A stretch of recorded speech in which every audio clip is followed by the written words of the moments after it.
Pourquoi Israël est tellement irrité par cette position de la part de la Suède? Je pense que la raison principale est que la Suède n'a pas une politique claire, une politique consistante. Pourquoi je dis cela? Parce qu'il y a moins de 2 ans, en décembre 2012, le gouvernement suédois s'était opposé à l'appel de certains parlementaires suédois de reconnaître l'indépendance du Sahara occidental qui est occupé par le Maroc depuis 1976. Quel était l'argument du gouvernement à l'époque?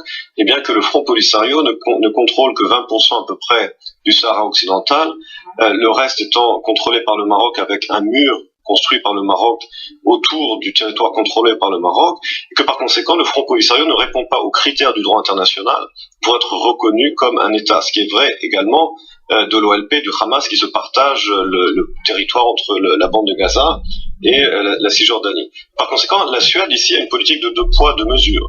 Soit la Suède considère que ce qui est vrai pour le Front Polisario est vrai pour l'OLP ou pas. Lorsque la Suède déclarait à l'époque, en 2012, qu'elle ne pouvait pas reconnaître le Sahara occidental parce que le Front Polisario ne répond pas aux critères étatiques du droit international, soit la Suède maintenant s'oppose à ses propres décisions précédentes, soit elle s'oppose au droit international. C'est au gouvernement suédois de l'expliquer. Si plusieurs pays européens au sein de l'Union, pays occidentaux au sein de l'Union européenne prennent cette position, eh bien ça influencera en direction d'un État palestinien.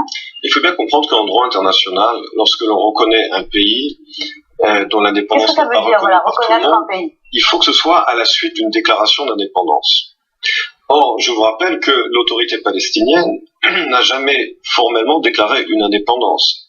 À cela, j'ajoute que lorsque Mahmoud Abbas avait fait son discours aux Nations Unies en septembre 2011, il avait déclaré que finalement la déclaration d'indépendance palestinienne avait déjà eu lieu et il avait cité la déclaration de Arafat à Alger en 1988. La dite déclaration d'indépendance ne mentionnait aucune frontière. C'est-à-dire que Arafat à l'époque n'avait pas mentionné les lignes d'armistice des accords d'Oran de 1949 comme les frontières de l'État palestinien, et donc personne ne sait dans quelle frontière l'État palestinien aurait été déclaré. S'agit-il de toute la Palestine mandataire britannique? S'agit-il du plan de partage de l'ONU de 47?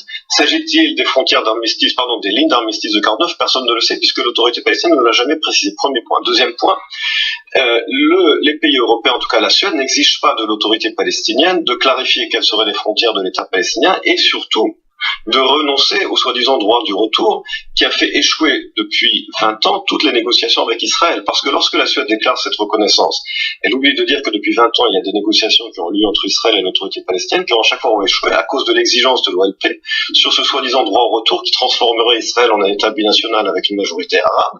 Et la Suède n'exige pas en contrepartie d'une telle reconnaissance non seulement de savoir de quelle frontière on parle, mais surtout qu'il y ait une renonciation de l'OLP à transformer Israël en État binational à cause de ce soi-disant droit au retour. Alors, on est d'accord sur le plan du droit international, ça n'a peut-être pas beaucoup de poids, mais c'est quand même une claque diplomatique pour Israël et la preuve qu'Israël s'éloigne encore un peu plus, s'isole même encore un peu plus du reste des pays européens. Non, je ne pense pas que c'est ni une claque ni un isolement. C'est tout simplement, je pense qu'il y a quelque chose de très amateur de toutes les manières dans la diplomatie suédoise. J'ai rappelé tout à l'heure la contradiction de la diplomatie suédoise sur le Front Polisario. C'est pourtant un domaine qui est quand même très, très reconnu en Suède, la diplomatie suédoise comme du poids, en tout cas sur la scène internationale.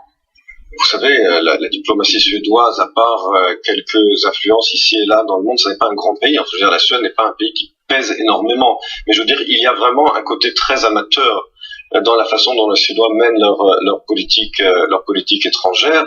J'ai rappelé la contradiction avec le Front Polisario. J'ai rappelé effectivement que la Suède n'a pas du tout déclaré de quelle frontière elle parlait, du droit au retour, etc. Et je pense que c'est l'occasion pour Israël justement de mettre les pays européens devant leur responsabilité de dire dites, vous, pays européens, de quelle frontière vous parlez, parce que l'OLP, elle, dit que c'est 1988. La déclaration de 88 ne parle pas de frontières. Et mettez l'OLP devant ses responsabilités de dire que l'indépendance d'un État palestinien vient en contrepartie de renonciation au droit du retour. Je crois que c'est l'occasion pour Israël de mettre les pays européens devant leurs responsabilités. S'ils veulent contribuer à la résolution de ce conflit, alors à eux de faire pression. Vous parliez du rôle de la Suède. La Suède continue de financer l'UNRWA qui est la principale cause de la perpétuation du problème des réfugiés, au lieu de résoudre le problème des réfugiés.